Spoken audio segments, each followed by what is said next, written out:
Back when COVID started and I would play Among Us in between my online classes, I was told to watch a show called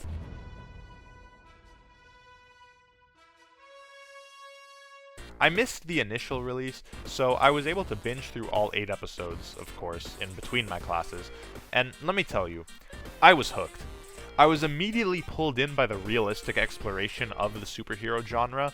Of course, there have been superhero movies that explore collateral damage, but starting at the end of episode 1, the show begins to focus on how damaging superheroes can be, whether intentionally or not, and how that reality has to be dealt with by the heroes and citizens alike. Couple this with the excellent character development, the great acting, some top-tier drama, an emotional climax that hit like a train. Invincible Season 1 is one of my favorite comic adaptations and favorite shows. Then, there was nothing. A Season 2 and 3 were announced, but it took over 2 years for the second season to actually come out. Now, I'm not complaining about how long it took, because I understand that Season 1 was in development before COVID, and animation takes time. Believe me, I know. I talked about it very briefly in my multiverse video, but I felt that the storytelling in Season 2 was a bit of a step down from the first one. The idea that most versions of Mark are evil doesn't work when you introduce what's supposed to be an infinite multiverse. I'm not saying that there wouldn't be evil Marks, but the idea that most of them agreed with his dad or whatever isn't something that works narratively, for me at least. I also feel like Season 2 is very disconnected, even more so than Season 1. Angstrom is established as a threat at the end of the first episode, but then he does jack shit until episode 8, which I think is a mistake. See, it's weird. Season 1 has a very episodic nature, with episodes 2 to 6 having self-contained stories, while the main plot develops concurrently. This works for a few reasons. Mark is just starting out as a hero, so having smaller stakes and villains of the week makes more sense. It's all about developing his perspective on what being a hero means and how he's going to do it. Meanwhile, at the very end of episode 1, Omni-Man is established as a clear antagonist, and after that, he's actually in every episode, even if he isn't doing anything villainous. Just his presence allows the show to develop his character, enrich the mystery of why he's doing this, and give other characters opportunities to interact with him and clue into the fact that he's lying. The villain of the week structure works a lot for the beginning of the show, but it works a lot less once is an established hero with overarching plot lines, especially when the villain is barely in most of the episodes. Because of this, Angstrom becomes a villain with shockingly little depth, which is a problem when he has such a big impact on Mark as a character. Instead, it almost feels like this season should have been completely focused on the Viltrumites. Episodes 3, 4, the start of 5, the end of 6, and episode 7 deal with Viltrum in some way, shape, or form. So to have all this development only to end the season with someone who has had none at all doesn't work very well. Part of me feels like a proper conclusion to Season 2 would have been the Conquest fight, but I know there are also timing issues with that. For me, Season 2 only fell flat because of the heavy focus on Viltrum without any payoff for it. If more episodes were used to tell us anything about Angstrom, this season would have felt less disconnected, and I think the ending would have hit harder, like Mark's fist against Angstrom's big-ass forehead. Anyways, Season 3 started almost 2 months ago, and by the time this video comes out, it will have just ended. But I'm writing it before the finale, so I want to take a look at this season and talk about it, and probably talk more about Seasons 1 and 2. So, let's check in on... This episode is alright, I guess. It's pretty standard, fast-paced. I guess it's because it has to cover a lot and set up a lot for the next episodes. I feel like compared to some of the other episodes this season, and even just the other season premieres, this episode is lacking. It starts with a montage of Mark training and getting stronger as a response to the threat posed by Anissa in Season 2. Immediately after finding out he's gotten 138% stronger, 2 thieves try to steal the Declaration of Independence, so Mark and Rex go to stop them. You get a fun fight where Mark and Rex hold a conversation while the crooks are trying to fight Mark, but then Multi-Paul shows up out of nowhere and starts beating on Rex. Mark goes ham, rips a bunch of them apart, before Kate and Immortal show up, revealing that she's alive. She rejoins the Guardians. This is the first time that I actually kind of started to find these two characters annoying. They show up and act all self-righteous without acknowledging any of the consequences of their actions. It grinds my gears a little bit. Anyways, Paul leaves the show just as fast as he was introduced, and then we move on. Kate and Ray are brought back to the Guardians. Mark grapples with asking Eve out while debating whether he should tell her about the future version of her he met, and the GDA looks into massive earthquakes that have been happening throughout the country. Meanwhile, Oliver, now a preteen, gets Mark to promise he'd train him before revealing his powers. Anyways, Mark goes out to ask Eve, and he does end up telling her about her future counterpart, which creates an argument, but it's interrupted by Cecil calling the two of them in because Doc Seismic escaped and captured every single superhero. They go to save them, but they're blindsided by these super strong bug things that knock them both out. There's a cool moment where Donald and Cecil are counting down, and it seems like they're counting down to the cave collapsing, but instead it's actually revealed that they were counting down to the GDA's countermeasures arriving. Cecil sends in Darkwing 2 and the Reanimen, which successfully free the heroes and stop Doc Seismic, but it pisses Mark off and he flies off to confront Cecil. The preceding argument continues directly into episode 2. This episode isn't bad, but I feel like it's stuffed with a bunch of shit happening solely because the rest of the season has more interesting things to cover. So this episode is just one of the weaker episodes of the season because it's there to get us to something more interesting, which we can see in Cecil's fight with... This is one of my favorite episodes of the season, and even the show. Episode 1 crawled so this one could run. Alongside the ending of the previous one, this episode poses the main theme of the season. How far do you have to go to be a better hero? We begin episode 2 with two radically different approaches.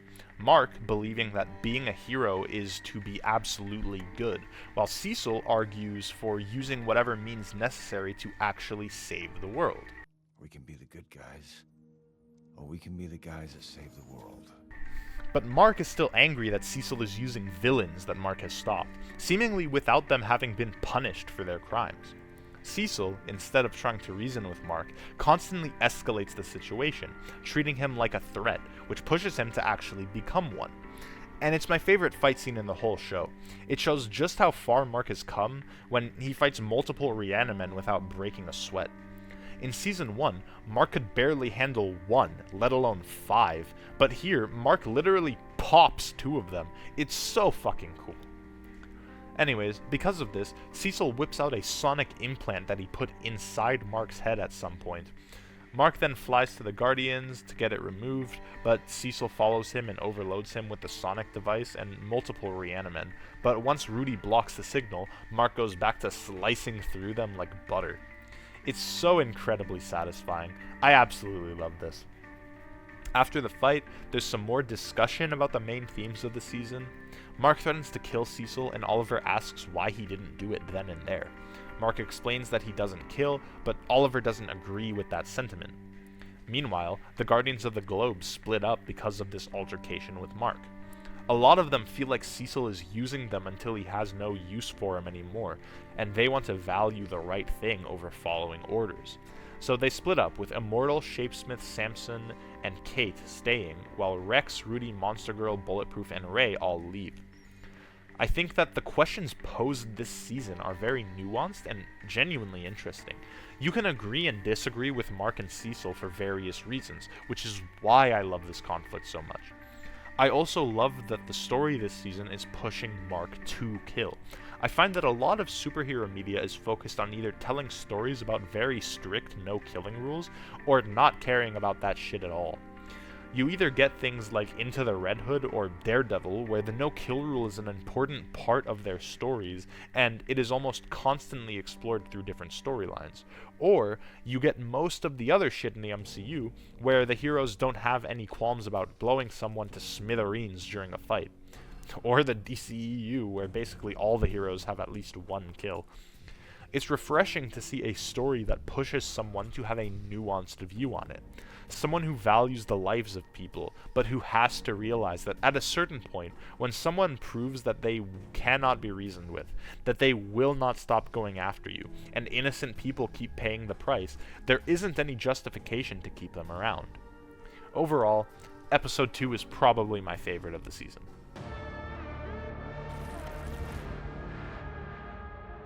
Another banger episode, but not as good as Episode 2.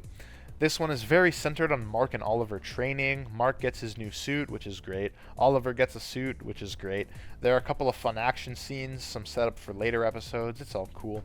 This episode continues the themes set up in the previous two, with Oliver killing the Muller twins. Cecil drops this banger line. Looks like you've been trying to hammer the family business. And there's another argument between Mark and Oliver where they discuss the value of people's lives, and Oliver argues that maybe Nolan was right to try to take over Earth. I honestly don't have much to say for this one, so it's time for... This one was mid. I hate to say it, but yeah. Quite frankly, I just didn't care about the main plot of this episode. Immortal becomes ruler of the world, takes over, becomes a dictator, and then wants to die because it'll give the power back to the people. But as ruler of the world, why doesn't he just do that?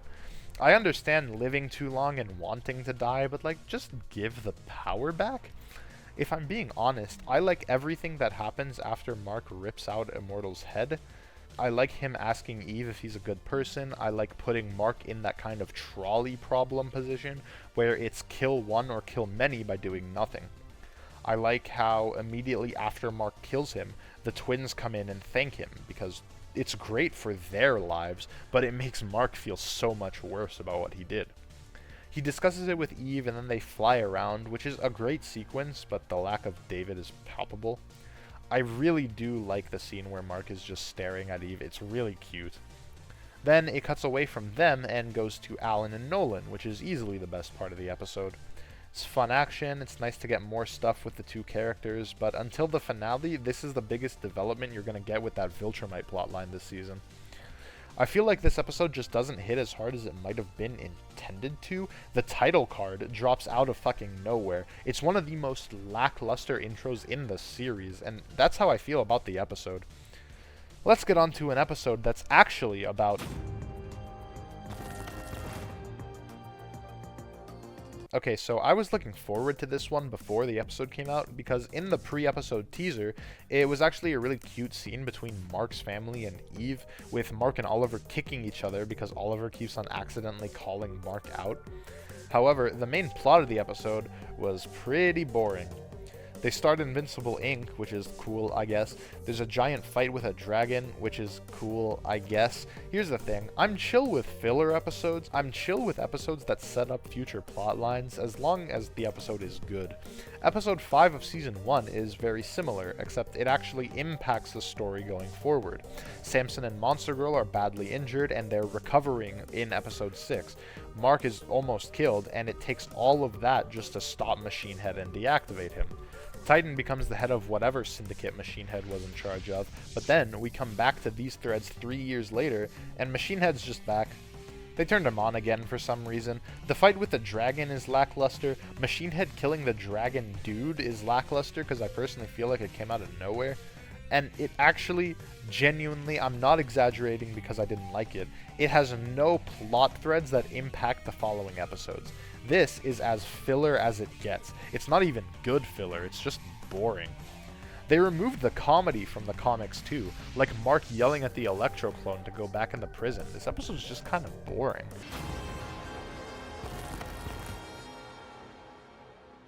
This episode is really fucking good.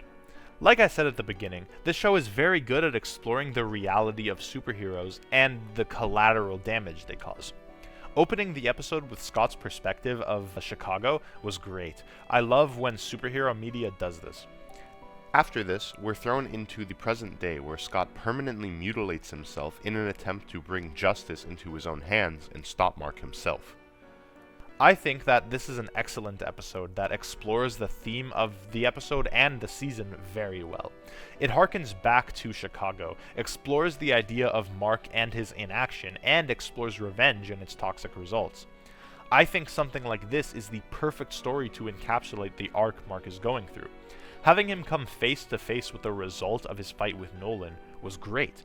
Whether or not Mark could have stopped that fight, it still puts into perspective the idea that allowing villains to live, allowing them to try again and again, just causes more damage. What better way to show that, what better way to teach Mark this lesson than by having him literally face the result of his actions? I don't want to spend too much time on this one. It's a great episode, but really, I want to talk about one thing. You may have seen it on Twitter. Big accounts, small accounts, YouTube comments, all banding together to say that finally, after 6 episodes of complaining, Invincible came back with a peak episode. The only reason I'm making this video is because I need to talk about the War.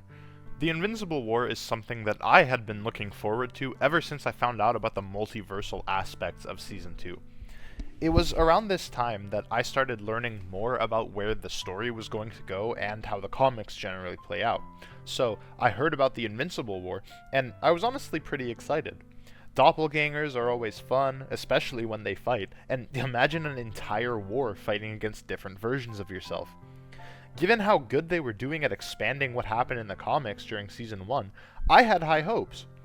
But then, as Season 3 episodes were airing, I was hit with a bombshell.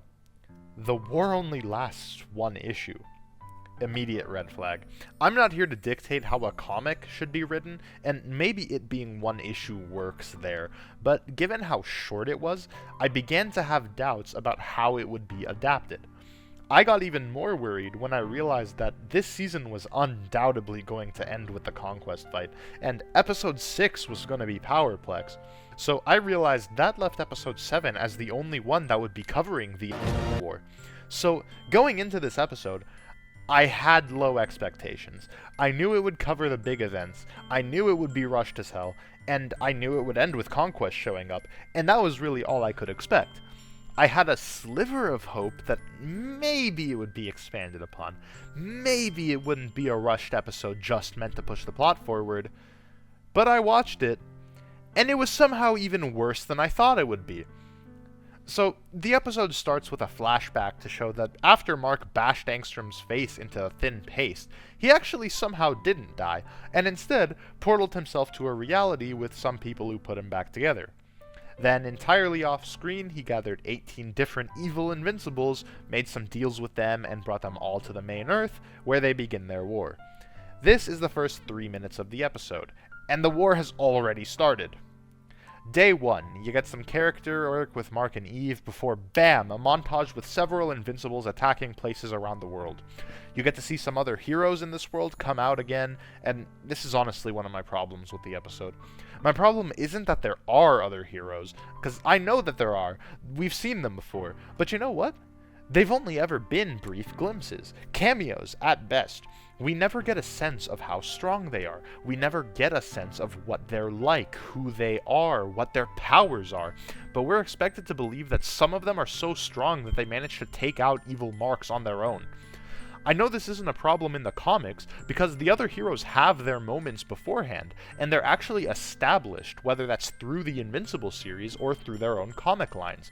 But in this show, there is nowhere near enough work done to establish anything before they all appear in this episode, and they all, mostly, hold their own against the Marks. I will touch on this more later, but I'm gonna be honest. Because of this, the montage of the Marks going around and destroying shit doesn't hold much weight, because I don't know or care about whoever the fuck they're fighting. As grim as this sounds, it would be so much more impactful if it was just a bunch of random people being impacted by the destruction. Anyways, we get some Rex and Ray scenes before we're thrown back into the action with Mark meeting Mohawk Mark, and they fight. Mark wins, which is insane. I know, he wins a fight. But then, a few other heroes show up and think that Mark is one of the evil variants, so they start attacking him. In the chaos at the prison, Powerplex escapes and attacks Mohawk Mark. Something I do like about this episode is how they make each alternate Mark feel unique. Mohawk Mark here is a little bitch, and you can hear it in the way that he talks and fights. He's snarky, he acts like a kid, he's impatient, and he gives Mark a dick shot to start off their fight. Anyways, it cuts to Oliver seeing the news and going to join the fight before it goes back to Mark at the prison, and all of a sudden, in between cuts, off screen entirely, these other heroes now understand that this is the real Mark, and they're helping him. What the fuck? Cut to the Pentagon, where some reanimen kill one of the alternate Marks, and then BAM! Day 2. This is 12 minutes into the episode. You get 3 minutes of backstory, 9 minutes of day 1, and then you're on to the next day. Day 1 consists of one fight, some off-screen development, and reanimen killing a version of Mark off-screen. Very cool, very good. I'm loving it so far. Day 2 starts with some random heroes teleporting into the battlefield. Jonathan Banks cameos as one of them. Apparently he's a big part of the comics, but this is his first appearance, so who gives a shit? It cuts to Mark and Eve flying around trying to find alternate Marks before they find one that's called Invincible, so they go fight him. It then cuts to Immortal fighting another variant who crashes into that temple of the one running gag character from seasons 1 and 2. Here's the thing. Cahor is a show original, and he's a running gag, entirely. It's been 3 seasons, he's done jack shit, he appears in 1 episode every season just to get stopped by something stupid. And in an episode like this, where you have so much to cover, you do not get the luxury to spend this time on a gag. Even if it's just a minute, that is a minute that you could have spent showing Mark convincing the other heroes that he's the real one. That is a minute of screen time that you could have used anywhere else. It then cuts to a bunch of different fights between a bunch of different heroes before cutting back to Mark and Eve fighting Invincible. As they were just about to win, another Mark variant shows up, one rocking the Omni-Man color scheme, and they both start attacking Mark and Eve. Mark tries to get her to leave, but when they're both attacked again, Omni-Mark blitzes Eve, grabbing her leg and snapping it before throwing her into the ground with such force that it sends a shockwave through the street. As Mark grapples with fighting his variants or helping Eve, Cecil drops some reanimen and tells Mark to get her to the hospital. This effectively ends Mark's time in this war. The episode then cuts back to Immortal fighting the Mark with no goggles, where Black Samson and Shapesmith were both nearly killed off-screen, and Immortal is putting up a bit of a fight. This Mark whips Darkwing down onto the ground, paralleling what Omni-Man did in the very first episode, and then turns his attention back to Immortal, and he stomps through his neck before throwing it through Kate. He's disappointed about how easy it was before Darkwing reveals he's alive and pulls him into the Shadowverse, where neither of them return. This is a very clunky ending. It's not played off as heroic for Darkwing, or sad that he's gone. They bring it up again later, but I can't bring myself to care. Darkwing showed up in 2 episodes this season before he sacrificed himself here. He had no development, he's barely a character, he exists to stop this single version of Mark, and that's it. The show doesn't even care about him. It just lets him tackle Mark and disappear, and then the show spends far too long looking at the wreckage of the Guardians, even though all of that was visible throughout this fight scene. They give more of a heroic moment to Rick, even though Rick isn't even part of this story. And this is the last time he's in this episode. It's so fucking pointless! It cuts to a scene of an alternate Mark trying to lure Debbie out, but failing because she wasn't at their house. Again, a pointless scene. It then spends far too long showing that Samson and Shapesmith are alive. I'm not disappointed that they're alive. I just think that this could have been put elsewhere, especially because Samson and Shapesmith don't show up in the episode after this. It's a pointless fucking scene! It cuts to Team getting their asses handed to them by another variant.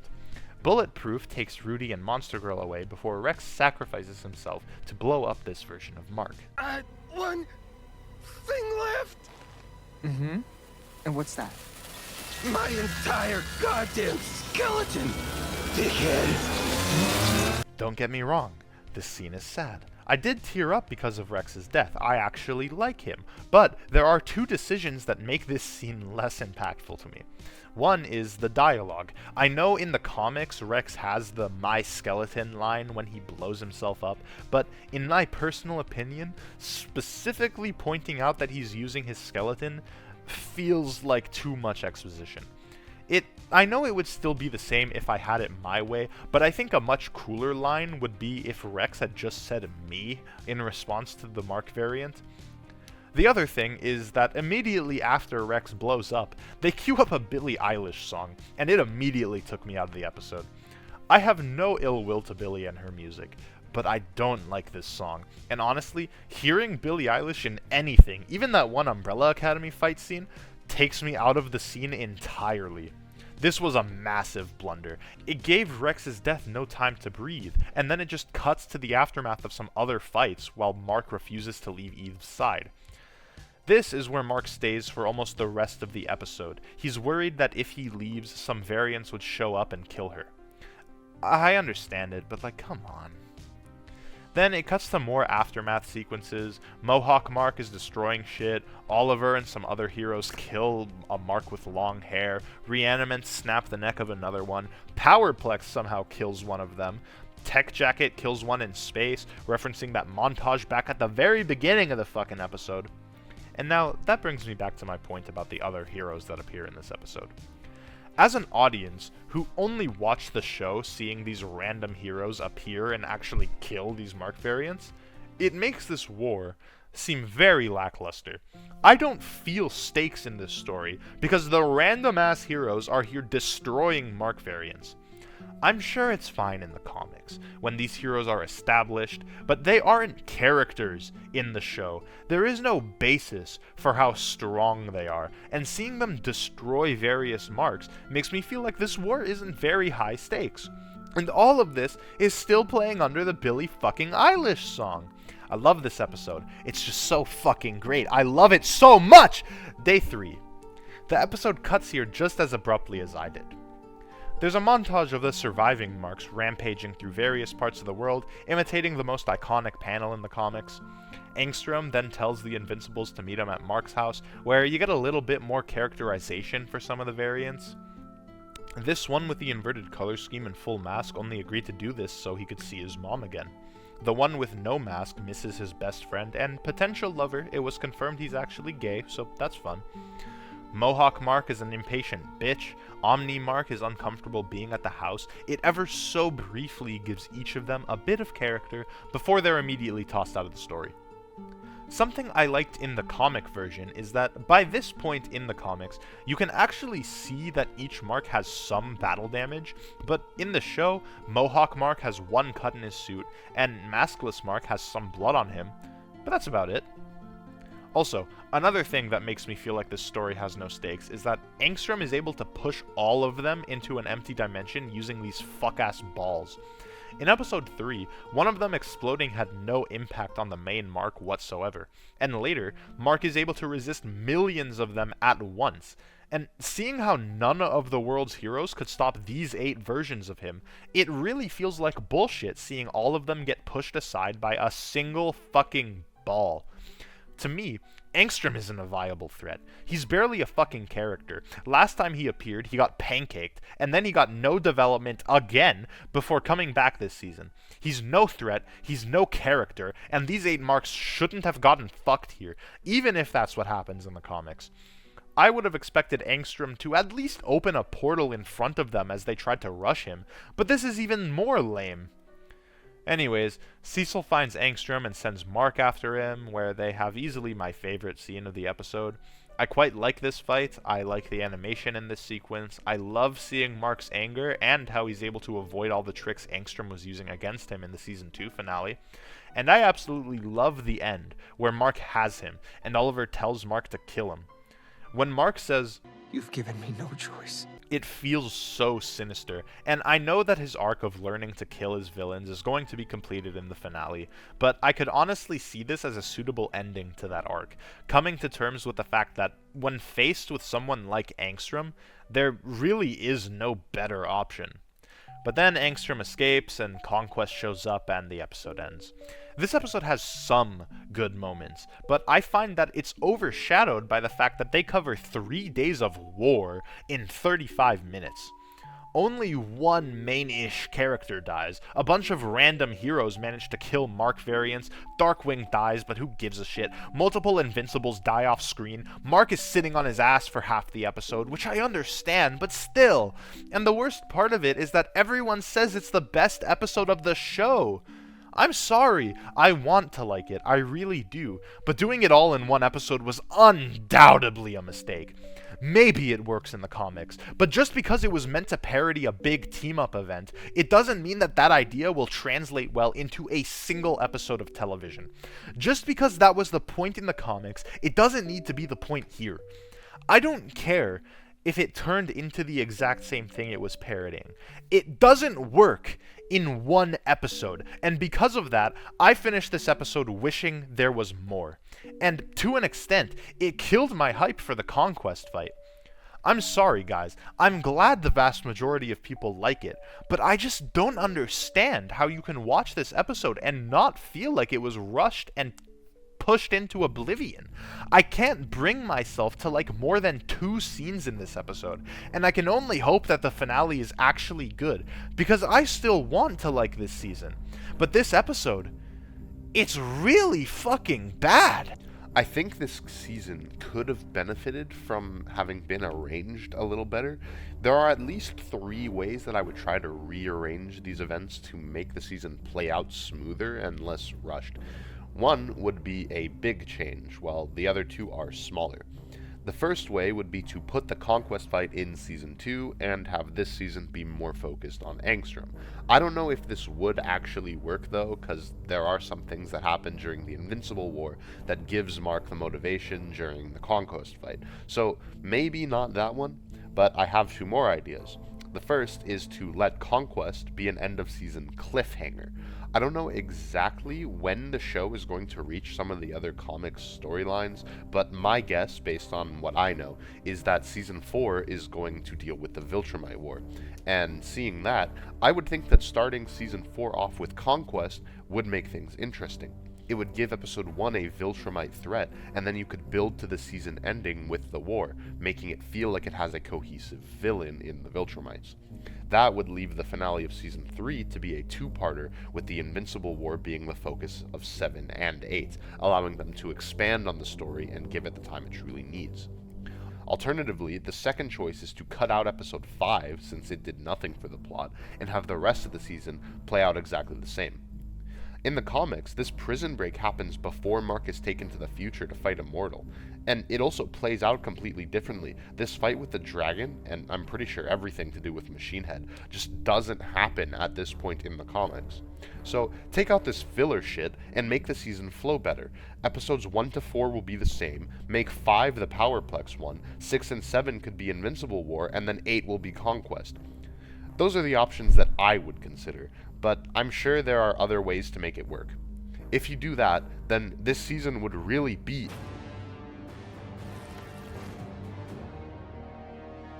I'm going to format this one a little bit differently, because instead of just reviewing it, I want to defend it. IGN posted a review of it and said that it is the first outright bad episode of this show. Guys, did you watch episode 7?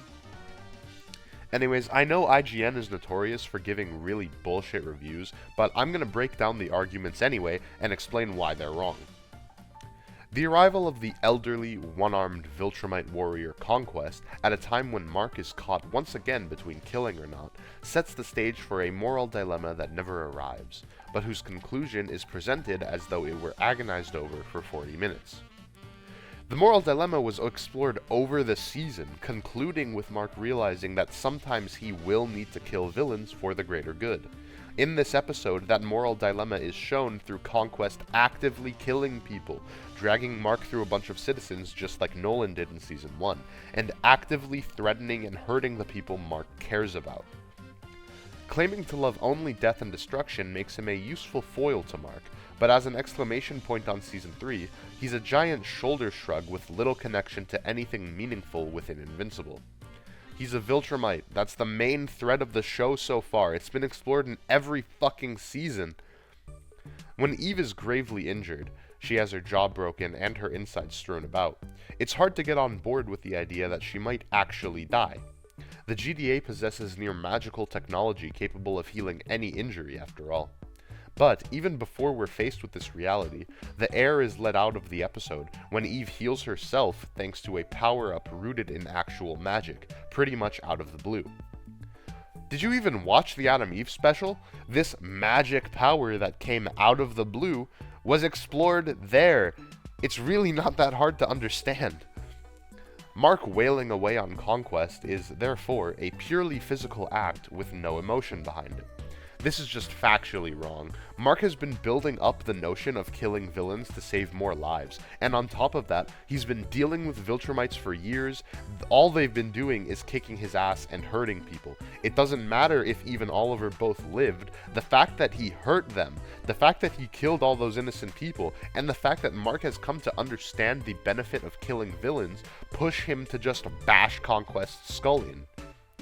Similarly, when the finale wraps up, it points towards vague, oncoming developments for numerous side characters like Battle Beast and the demon detective Damien Darkblood, though there's still no sign of the all-important, absent for several weeks, Nolan. He's not the main plotline, simple as that. He'll be back next season. I'm pretty sure that's when the Viltrum War is going to happen. Overall, the finale actually slaps.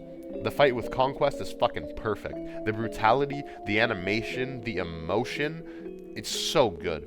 Once again, Steven Yeun gives an amazing performance. Jeffrey Dean Morgan is amazing as Conquest. I wasn't sold on his voice when he showed up in episode 7, but this episode immediately hooked me, and I think he was a great choice.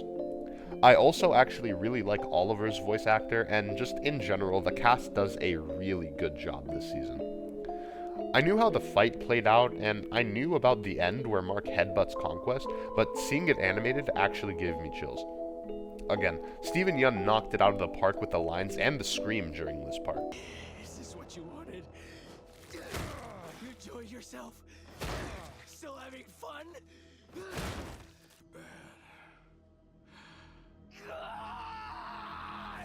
And holy shit, by the end of that sequence, Mark looks terrifying. I love it so much.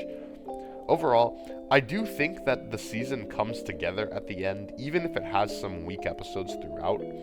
The highs are much higher than the lows, so I definitely do like this season, and I think it's only barely below Season 1. Season 1 just conceptually works better because it introduces a villain, gives you time to get to know and like him before the inevitable final battle happens. Season 1 is a complete arc, whereas Season 2 introduces a villain, doesn't develop him, and then a final battle just happens to conclude the season. Season 3 doesn't have a real villain arc, but it's all connected through Mark's arc of learning to kill, which is 100% why it works better than Season 2. But still, I don't think it's unfair to say that the lack of a real villainous presence is felt throughout the season. Having a consistent character arc is good, but the biggest reason I didn't care about a lack of the villain this season is the Conquest fight is so fucking cool. So Season 4 might be better in that regard, because the entire season should be building up to the Viltrum War, which will work better as Viltrum has had a lot of build-up throughout these seasons. And obviously, if that's the end goal of next season, then it's going to have a consistent presence, since Nolan and Alan are going to be a bigger part after having broken out of prison. I hope Season 4 keeps it up, but please, please do not do anything like the Invincible War in one episode. I don't know exactly how the Viltrum War plays out, but for it to feel like an actual war, or like an actual climax to the threat they've posed so far, it needs to be more than one episode. Anyways, I hope y'all enjoyed the video. If you agree or disagree, I would love to hear what you think in the comments. Stay tuned for more content coming up. I'm working on an Invincible animation, and I've gotten more videos written. I'm just in the process of recording and editing them. Until then, I will see you all in the next one. Goodbye!